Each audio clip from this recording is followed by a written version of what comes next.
महामंत्र का वाचन करें। और यह कार्य केवल 3 दिन तक ही नहीं करेंगे कि 3 दिन तक उत्सव चल रहा है, 3 बार हम कर लिए उसके बाद में छोड़ दिए। इसको छोड़ना नहीं है, और अगर आपने छोड़ दिया तो आपको ईश्वर भी छोड़ देगा। ये निश्चित जाने, संसार में कोई ताकत बचा नहीं सकती है। जो व्यक्ति ईश्वर की उपासना नहीं करता है, संसार में वो अनेकों सुखों से, अनेकों समृद्धि से और अनेकों सुंदर विचारों से वो वंचित रह जाता है।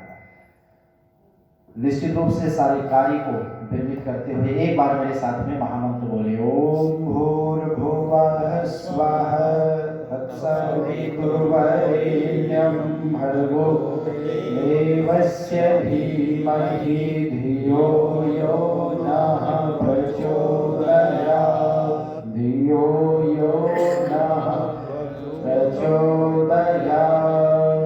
ओम शांति शांति शांति।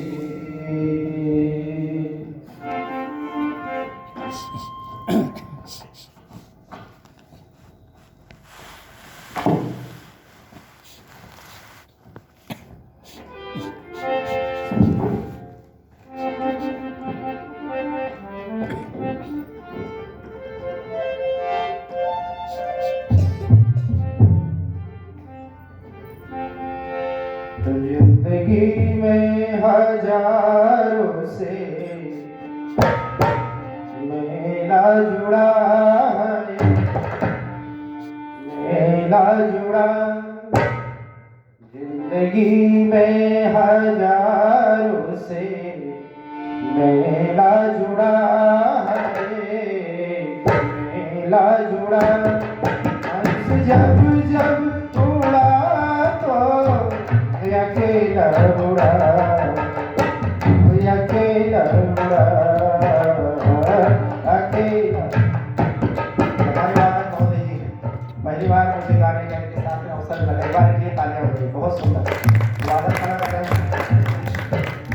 हमारे महाराज जी की कृपा है कि जितनी बार बुलाते हैं उतनी बार नए नए वादन सुनते हैं, बहुत सौभाग्य की बात है। आइए सुनेंगे और आनंद लेंगे। जिंदगी में हजारों से मेला जुड़ा, मेला जुड़ा।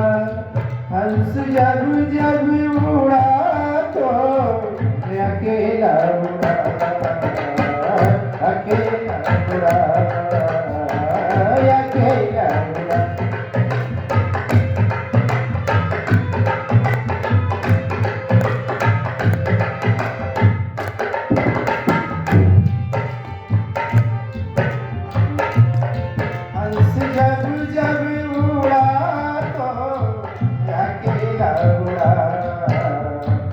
अकेला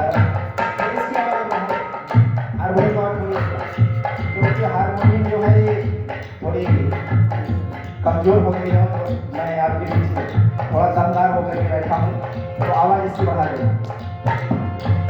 आए एक एक शब्द को सुनकर विचार करेंगे। राज राजे रहे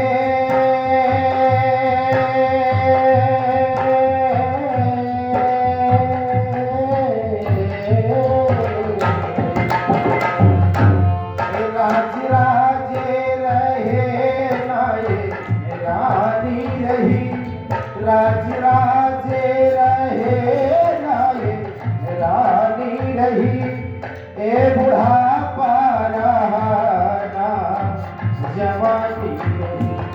कहने को 2 दिन की कहानी रही, कहने को 2 दिन की कहानी रही। चंद दिन की यहाँ पे जिंदगानी रही, चंद दिन की यहाँ पे जिंदगानी। थोड़े दिन का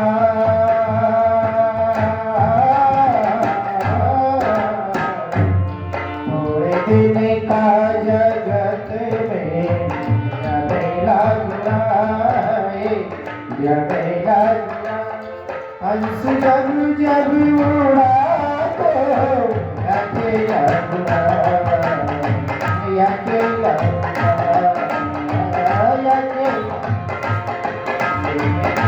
में हजारों से मेला जुड़ा है मेला जुड़ा हंस जब जब उड़ा तो अकेला जुड़ा अकेला अकेला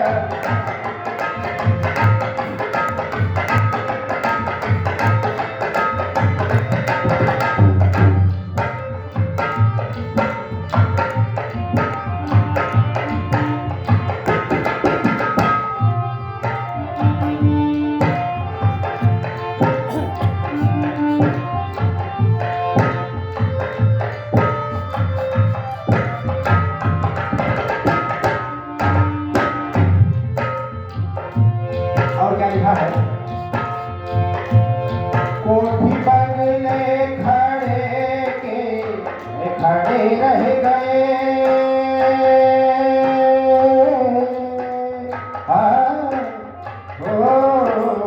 कोठी बंगले खड़े रह गए और लगी ने जड़े रह कोठी बंगले खड़े रह गए और लगी ने जड़े रह गए और पांडव यहीं खड़े रह गए मुर्दे भी जमीन में गड़े रह गए मुर्दे भी जमीन में गड़े रह गए मुर्दे भी जमीन में गड़े रह गए लखपति को न संग में भेला जुड़ा लखपति को न संग में भेला जुड़ा हंस जब जब उड़ा तो अकेला उड़ा अकेला उड़ा अकेला में हजारों से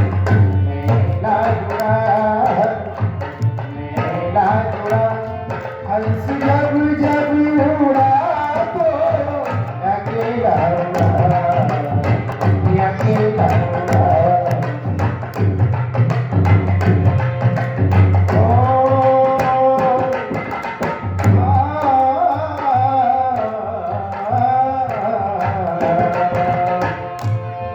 अंत में बंदे फिर यहाँ पछताएगा अंत में बंदे फिर यहाँ पछताएगा रोएगा आहे भर भर के चिल्लाएगा अंत में बंदे फिर यहाँ पछताएगा रोएगा आहे भर भर के चिल्लाएगा रोएगा आहे भर भर के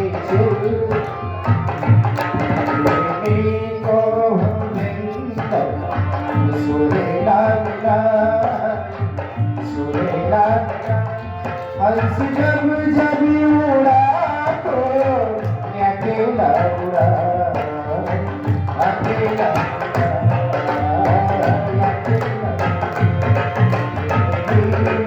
हजारों से मेला जुड़ा हंस जब जब उड़ा तो अकेला उड़ा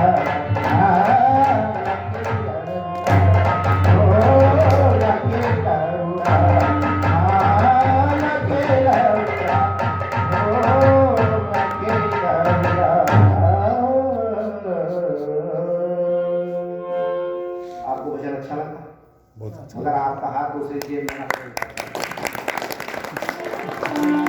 आए एक छोटा सा गीत और सुने आ जाए माताएं बैठ जाए ध्यान करके फिर से चर्चा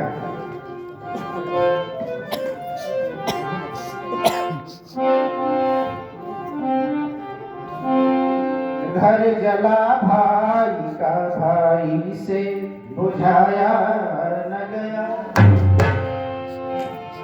घर जला भाई का भाई से बुझाया न गया।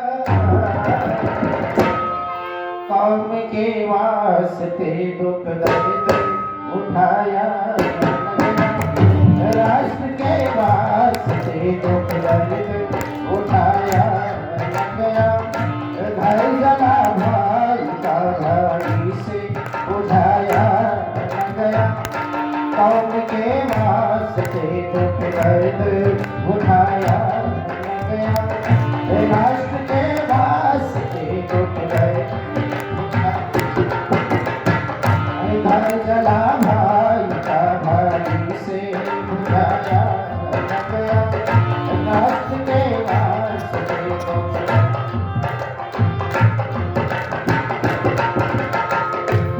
वैश्याओं को तो दी सारी रेशम की बहुत।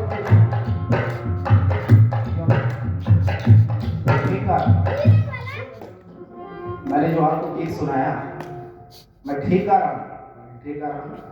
अच्छा जैसा हूँ वैसा ही गा रहा हूँ क्या? वैसा बोले वेद भगवान की ओ वैश्याओं को तो दी सारी रेशम की बहुत। वैश्याओं को तो दी सारी रेशम की बहुत। वैश्याओं को तो दी सारी रेशम की बहुत।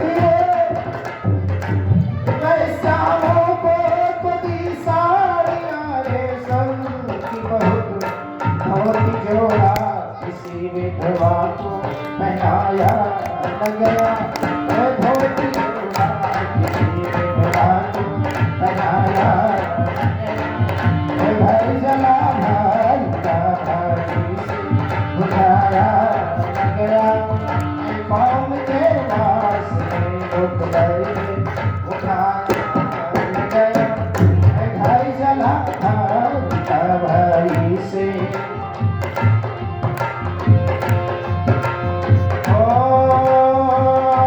गैरों के आगे तो झुक जाते कमानी की तरह। गैरों के आगे तो झुक जाते कमानी की तरह। लोहा में एक प्रजाति होती है जिसको कहते हैं कमानी, बड़ी उत्तम कोटि की मानी जाती है। गैरों के आगे तो झुक जाते कमानी की तरह। गैरों के आगे तो झुक जाते कमानी की तरह। गैरों के आगे तो झुक जाते कमानी की तरह। भूल कर सर कोई चरणों में झुकाया न गया। भूल कर सर कोई चरणों में झुकाया न गया। घर जला भाई का भाई से बुझाया न गया। कौम के वास्ते दुख दर्द उठाया न गया। राष्ट्र के वास्ते दुख डालिया डिप्टी कलेक्टर व कमिश्नर को दी। डालिया डिप्टी कलेक्टर व कमिश्नर को। डालिया डिप्टी कलेक्टर व कमिश्नर को दी। डालिया डिप्टी कलेक्टर व कमिश्नर को दी। बोल कर संतराए गरीबों को खिलाया न गया। संतराए गरीबों को खिलाया न गया। घर जला भाई का भाई से बुझाया न गया। घर जला भाई का भाई से। घर जला भाई का भाई से बुझाया न गया। घर जला भाई का भाई से बुझाया न गया।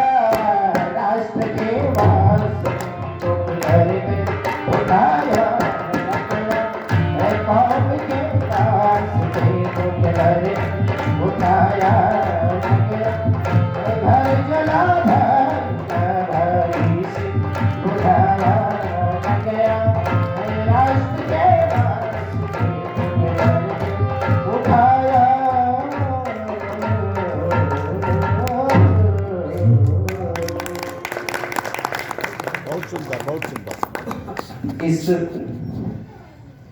वैदिक वेदी पर विराजमान जो पूरी तरह से इस कार्यक्रम को सुशोभित कर रहे हैं और अपनी उपस्थिति से इस सभा की गरिमा में पूर्ण रूपेण वृद्धि कर रहे हैं पूज्य स्वामी श्री केवलानंद सरस्वती जी महाराज मंच पर उपस्थित आज जगत के बहुत ही सुंदर मिशनरी प्रचारक यशस्वी प्रतिष्ठित श्री लाल भाई आर्य जी और हमारे जो भजन में रंग भरने का कार्य कर रहे हैं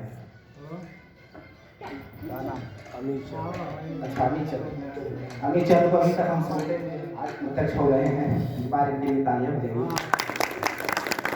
अमित चंद हुए हैं, आपने पढ़ा होगा उनके संदर्भ में ईश्वर के जीवन में जिनका एक बड़ा ही एक प्रसंग है कि जब स्वामी दयानंद सरस्वती जी पाकिस्तान में जो उनका प्रचार कार्य रहा है और ये बड़े दुर्गुणी थे।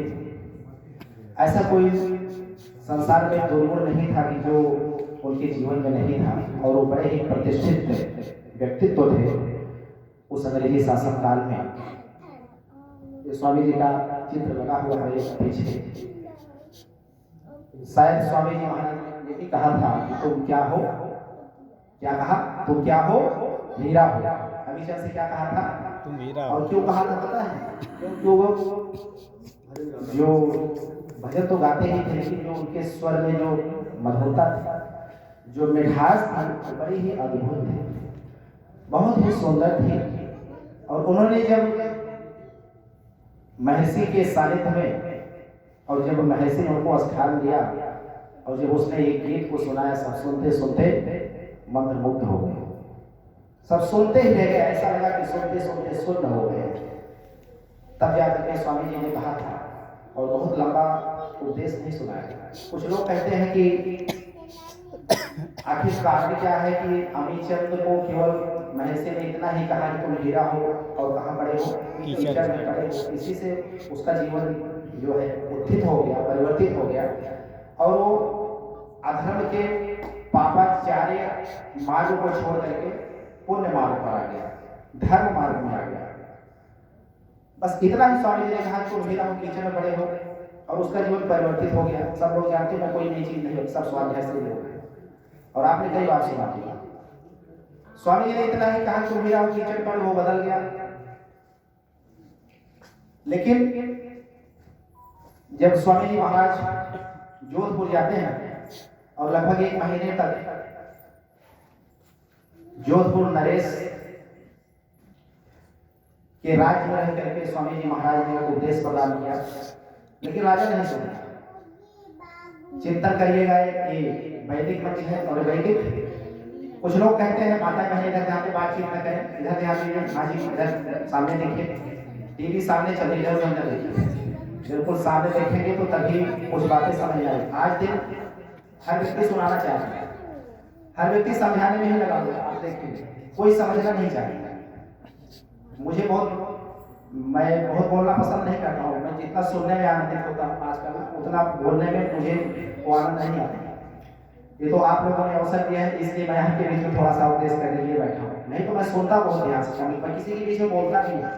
ये सिखाया गया है हमारे आचार्यों ने, विद्वानों ने, गुरुओं ने ये सीख दी हुई है कि सबसे पहले आप सुनना सीखिए और जिस दिन आप सुनना सीख जाएंगे ना उस दिन बोलना भी, क्यों जी भाई साहब, बोलना भी प्रारंभ करेंगे। इनके जो सुपुत्र हैं मनीष आर्य, एक जलंधर के पंजाब के खसार शास्त्री जी थे, तो आप जो गए होंगे देखे होंगे, बहुत उस समय बहुत भयानक जंगल हुआ करता था, वहाँ पर खरगोश मारने के लिए आते थे। तो उसमें पहलवानी के रूप में मनीष आर्य और एक जो है राज जी पकड़े जाते थे।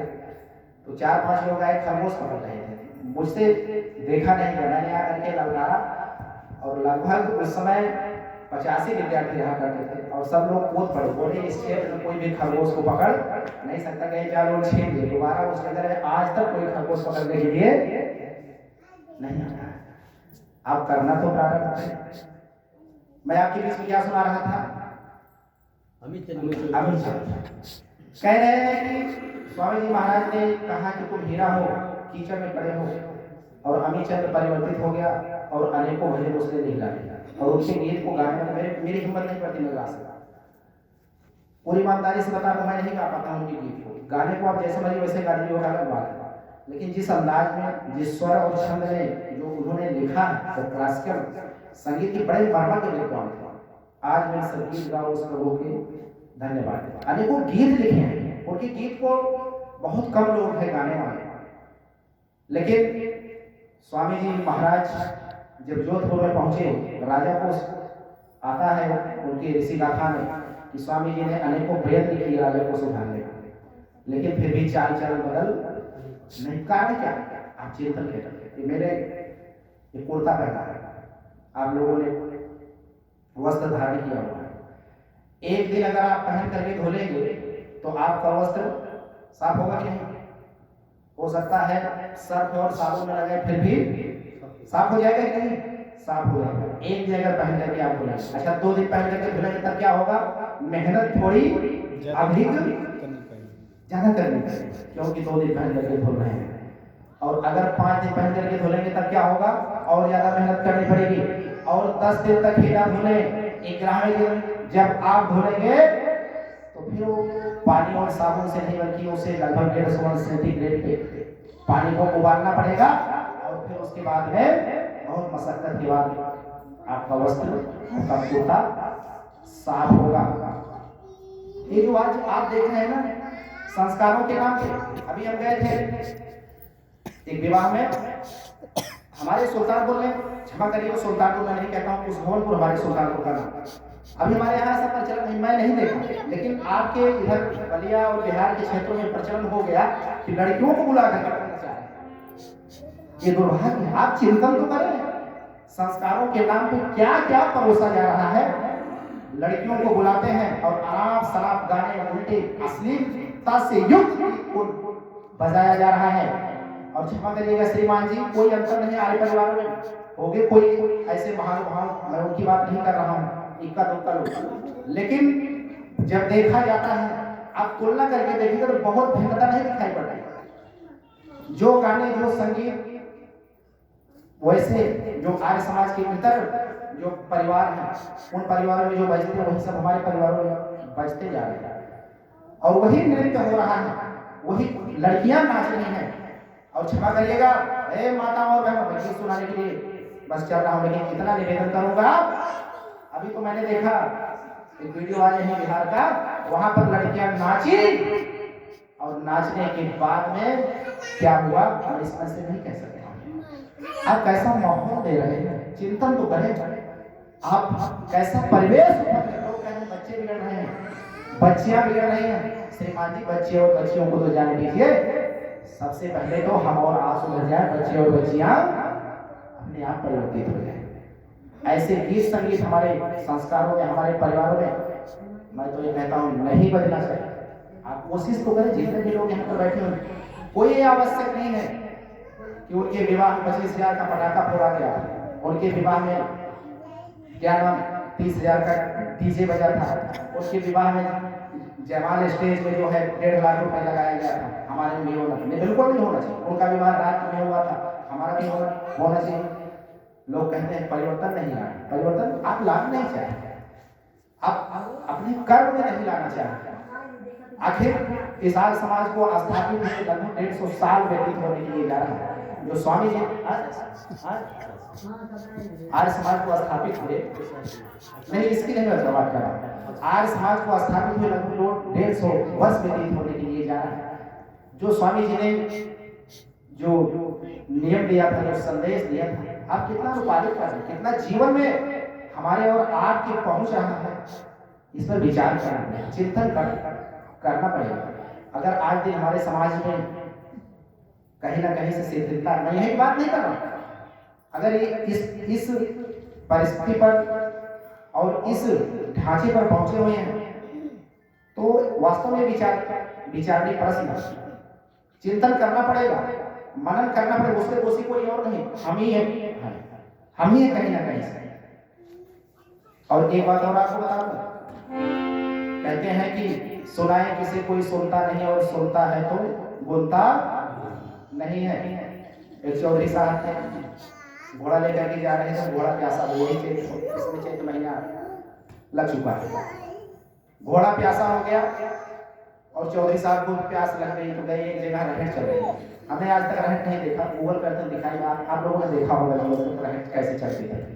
उसमें ककने लगे होते थे, बड़े बड़े ककने लगे होते थे, तो ठकर पकड़ कर चलता था और पानी गिरता रहता था और काफी ज्यादा मात्रा में पानी गिरता। अपने जमाने में उसका एक महत्व था, सिंचाई का साधन था। कहते हैं चौधरी साहब जब पहुंचे तो उन्होंने देखा कि घोड़ा प्यासा है, मैं भी प्यासा हूँ। एक देख रहे हैं कि एक कुएं पर एक किसान जो है रहट चला है। चौधरी साहब कहते हैं कि भाई हमें प्यास लगी, पानी मिलेगा और घोड़ा भी हमारा प्यासा है। तो वो जो रहट चला था उसने कहा कि महाराज, अरे इतना पुष्कर सुंदर पानी प्रस्फुटित हो रहा है, निकल रहा है, आप भी पीजिए और जितना इच्छा उतना पीजिए और घोड़े को भी पिला दीजिए। अब सबसे पहले तो महाराज जी पहुंचे पानी पीने, ये तो तृप्त हो गए, लेकिन जब घोड़े पिलाने के लिए गए, जब ठकर पकड़ होता, पानी गिरता तो घोड़ा विधक जाता। फिर लेकर के गए, फिर उधर से ठकर पकड़ शुरू, फिर घोड़ा विधक जाता था, पीछे हट जाता था। फिर जाकर के तीसरी बार घोड़े को लेकर के गए, फिर पीछे हट गया, नहीं पी पाए। ये महाराज बड़े चक्कर खड़े। चौधरी साहब कहने लगे भाई देखो ऐसा है कि जो आवाज आ रही है ठकर पकड़ के, इसको बंद कर दो, तभी हमारा घोड़ा पानी पी पाएगा। वो हंसा जो रहट चलाने वाला व्यक्ति था, उसने कहा महाराज देखिए ऐसा है, अगर ये ठकर पकड़ बंद हो गया तो पानी गिरना भी बंद हो जाएगा, इसलिए पिलाना है तो इसी में पानी पिला दीजिए। ये संसार के लोगों, ये ठकर पकड़ में ही जो कुछ करना कर डालिए, याद रखिएगा, नहीं तो चली जा रही है ये जीवन की रेल, समझ कर खिलौना।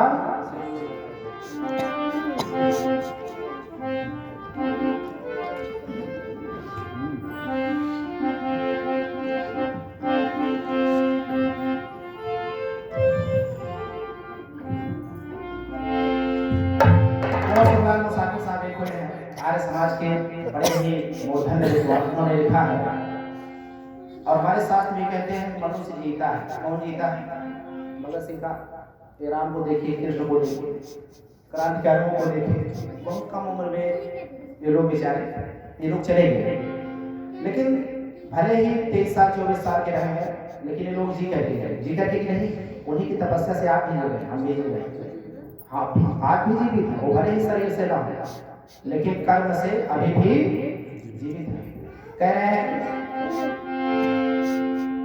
जीता कौन है और मरता कौन है?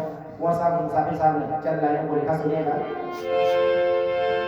ओ मुर्दा है जो स्वाभिमानी नहीं है, जैसे अभी मैं इस गीत को सुनाया, काठमांडू गया 7 दिन के लिए, वहां पर एक गुरुकुल चलता है, उस गुरुकुल में 7 दिवसीय दशहरा का उद्घाटन, और हिंदी भाषी केवल मैं था, बाकी सब नेपाली विद्वान जितने गए थे सब नेपाली भाषी, और वो नेपाली में ही सब प्रचार कर रहे थे।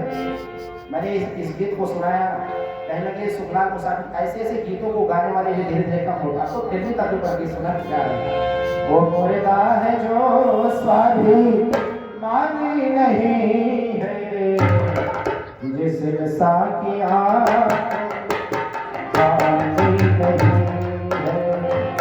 जैसे साकिया को मरना है जो स्वाभिमानी नहीं है, जैसे साकिया को जैसे साकिया को विधाता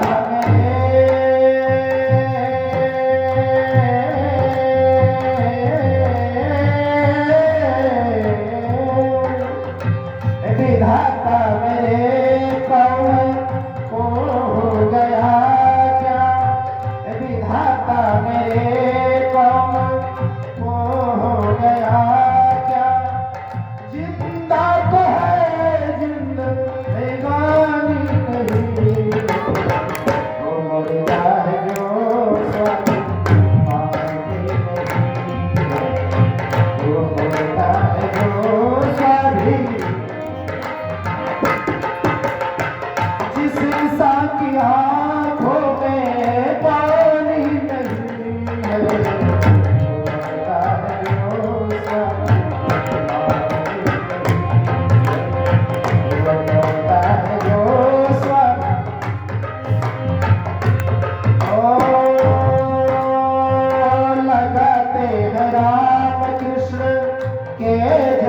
नारे लगाते हैं राम कृष्ण के जय के नारे, मगर राम कृष्ण जी की, मगर राम कृष्ण जी की मानी नहीं है। वो मुर्दा है मानी नहीं है, वो मुर्दा है जो स्वामी, वो जिस दिशा की आँखों में पानी नहीं है, वो मुर्दा है जो स्वामी मानी नहीं है, मुर्दा है जो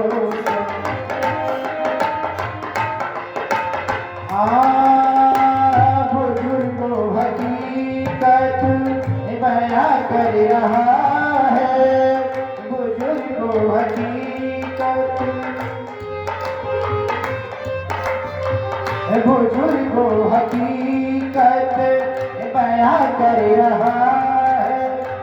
ये किस्सा नहीं और कहानी नहीं है, वो मुर्दा है जो सभी मारती नहीं है, वो मुर्दा है जो सभी मारती नहीं है। जिस इंसान की आँखों में पानी नहीं है, वो मुर्दा है जो सभी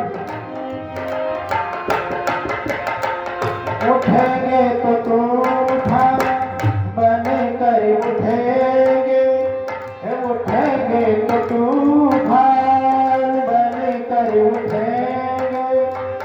अभी हमने उठने की, अभी हमने उठने की ठानी नहीं, चाहे जो साथी हमारे नहीं है, वो मरता है जो साथी हमारे नहीं। जिस इंसान की आँखों में, जिस इंसान की आँखों में पानी नहीं है, वो मरता है जो साथी हमारे नहीं है, वो मरता है जो साथी हमारे नहीं है, वो मरता है जो स्वाभिमानी नहीं। बोले भारत माता की जय। एक गीत और आपके बीच में सुनाऊंगा, लेकिन उससे पूर्व सुंदर से कहते हैं कि एक नौजवान था, वो झूठ बोलता था। क्या बोलता था? झूठ बोलता। और झूठ बोलना क्या है? पाप। नदी किनारे सांप काटेगा। और वो कौन सा सांप काटेगा? कहते हैं जो कर्मों का सांप काटेगा। कौन सा सांप काटेगा? अगर झूठ बोले, देखिए ये वाणी के दोष है। हमारे विद्वान लोग बहुत सुंदर इसकी व्याख्या करते हैं। वाणी का दोष क्या है? झूठ बोलना या अधिक बोलना। कई लोग क्या होते हैं, बहुत बोलते हैं, बात थोड़ी सी होती है और उसे गड़बड़ अधिक बोलते रहते हैं। सासू जी भी बोलती हैं, और जब सासू जी बोलती हैं तो बहू भी बोलती है, और बहू भी बोलती है। कह रहे हैं यहाँ की नहीं बोलती, हो सकता भाई अच्छी बात है, लेकिन कुछ ऐसी आदत होती है। कह रहे हैं कि अधिक बोलना ये भी वाणी का दोष है, झूठ बोलना ये भी वाणी का दोष है, और कठोर बोलना भी वाणी का क्या है? ये भी दोष है। इससे बचना। नौजवान झूठ बोलता था, ऐसी संगत में पड़ा, झूठ बोलने किसकी बात बात में झूठ, बात बात में झूठ, सवेरे से शाम तक झूठ ही झूठ है। विवाह हो गया, पत्नी थोड़ी सी धार्मिक मिल गई, तो हर विचारों से लगभग संतुष्ट थी, सब लोग अच्छे थे, लेकिन इनकी महाराज जी की आदत बस यही नहीं पसंद आती थी कि ये झूठ बोलते हैं, बहुत झूठ बोलते हैं। एक दिन की बात है, कई वर्ष व्यतीत हुए, तो पत्नी की बहन का विवाह था। तो इसने कहा कि देखिए देवता जी, ऐसा है, हम 4 दिन पहले से जाएंगे और बहन का विवाह है, सब काम धाम देखना है। तो देवता जी कहने लगे, देखिए ऐसा है देवी जी, आप 4 दिन पहले से नहीं, आप 8 दिन पहले से जाओ, लेकिन हमें भी ले चलो। देवी जी ने कहा, देखिए ऐसा है प्राणनाथ, अगर आप वहाँ जाएंगे ना, तो आपकी जो आदत है वहाँ पर भी जाएगी नहीं, और वहां पर भी आप क्या बोलेंगे, झूठ बोलेंगे। और हमारी थोड़ी सी बदनामी हुई, कहें कि इसका जो पति है, घर वाला है, बहुत झूठ बोलता है। आप वहां न चले। कहा देवी जी देखो ऐसा, हमें एक ही दिन के लिए ले चलो, मैं 2 दिन बाद आऊंगा, लेकिन मैं चलूंगा जरूर। अब देवी जानती थी कि इनकी आदत झूठ बोलने वाली। कहा देखो ऐसा है, मान लीजिए आप वहां पहुंच गए और वहां पर भी झूठ बोलना प्रारंभ कर दिए, तो आपको तो पता नहीं चलेगा, क्योंकि आपका संस्कार बन चुका है और इसे मिटाना बड़ा मुश्किल है।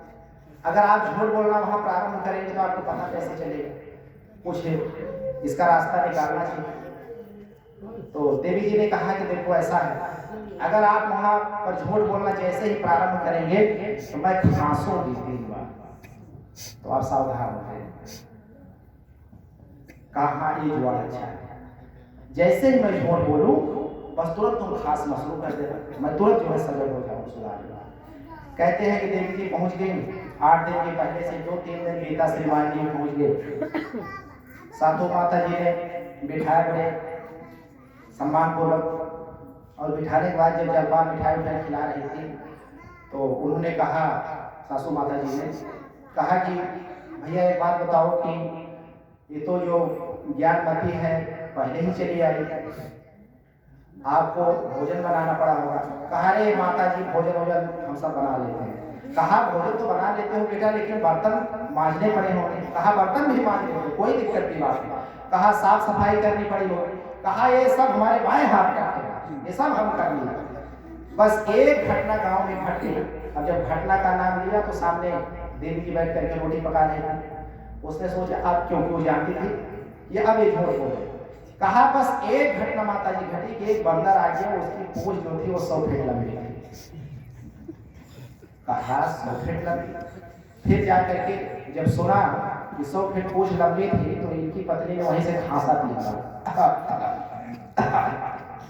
जब 3 बार खांसा, कहा माता क्योंकि पहले से सारा मामला समझा बुझा हुआ था। जैसे ही 3 बार खांसा, कहा माता जी पूंछ 100 फीट लंबी नहीं थी, वो 50 फीट लंबी थी। तो फिर जाकर के फिर खांसा 3 बार। कहा कि माता जी 50 फीट भी नहीं थी। कहा तब कितनी थी बेटा? कहा 25 फीट थी। फिर खांसा 3 बार। कहा माता जी 25 फीट भी नहीं थी, 12.5 फीट थी। अब माता जी को बोलना पड़ेगा। कहा बेटा एक बात बताओ, पहले तो आपने 100 फीट कहा, फिर 50, फिर 25 और इस समय 12.5 पे आ गए। 12.5 फीट भी लंबी पूंछ बंदर की नहीं होती, आखिर बात क्या? तो एक नौजवान कहता है माता जी अगर ये तुम्हारी बिटिया ऐसे ही खांसती रहेगी तो मैं बंदर का बिना पूंछ करके छोड़ूंगा, पूंछ बचेगी नहीं। क्या ही सज्जनों माताओं बहनों, याद रखिएगा हमारी भी आज ऐसी ही हालत होती चली जाएगी। जिधर भी देखिए, जहां भी देखिए, हर व्यक्ति समझाने में लगा होगा, सुनाने में लगा, और जो सुनाना चाहिए वो सुनाया नहीं जाता। चाहे वो आप देखिए, मैं किसी की बुराई नहीं कर रहा हूँ, क्योंकि आज जो हमारे राष्ट्र की इस समय की परिस्थिति है ना, वो बहुत ज्यादा खंडात्मक, मैं ऐसा मानता हूँ वो नहीं है। क्योंकि जब कोई बहुत बड़ा कार्य करना होता